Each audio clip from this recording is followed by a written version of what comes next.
জনম লোৱাৰে পৰা আৰম্ভ কৰি মৃত্যুৰ শয্যাত শেষবাৰৰ বাবে শুই পৰাৰ মাজৰ এই সময়খিনিকে জীৱন বুলি কোৱা হয়।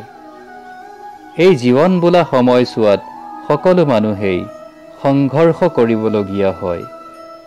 কোনোবাজনে যদি শিক্ষা আহৰণৰ বাবে সংঘৰ্ষ কৰিব লগা হৈছে, আন কোনোজনে আকৌ অৰ্থ উপাৰ্জনৰ বাবে যুদ্ধত অৱতীৰ্ণ হ'ব লগা হয়। সংঘৰ্ষৰে পৰিপূৰ্ণ জীৱনত প্ৰতিটো পৰিস্থিতি, প্ৰতিখন যুদ্ধৰ মুখামুখি হ'বলৈ প্ৰকৃতিয়ে সকলোকে এক বিশেষ গুণ দি পঠিয়ায়, আৰু সেই বিশেষ গুণৰে নাম হ'ল চেষ্টা। খোজ কাঢ়িবলৈ শিকিব বিচৰা এটি শিশুক আপুনি বাৰু লক্ষ্য কৰিছেনে?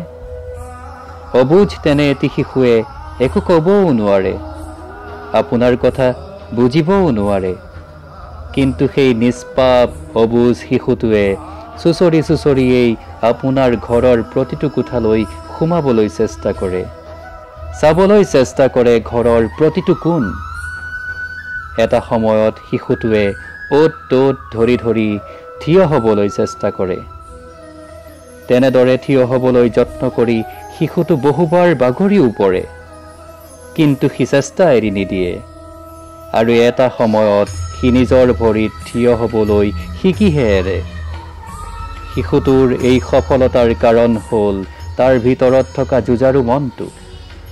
বাৰে বাৰে পৰিও শিশুটোৱে চেষ্টা এৰি দিয়া নাছিল, বৰঞ্চ প্ৰতিবাৰতে দুগুণ উৎসাহেৰে থিয় হ'বলৈ, খোজ কাঢ়িবলৈ চেষ্টাহে কৰিছিল। একেই কথা এজন প্ৰাপ্তবয়স্ক মানুহৰ ক্ষেত্ৰতো প্ৰযোজ্য হয়।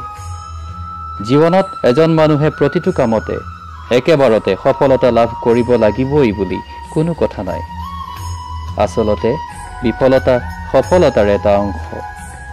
বিফলতা আহিলে নিৰাশ হ'ব নালাগে, তাৰ বিপৰীতে মন ডাঠ কৰি পুনৰ বেছি উৎসাহেৰে সেই কামটো কৰিব লাগে।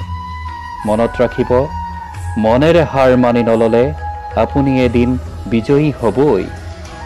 ৰাধে ৰাধে।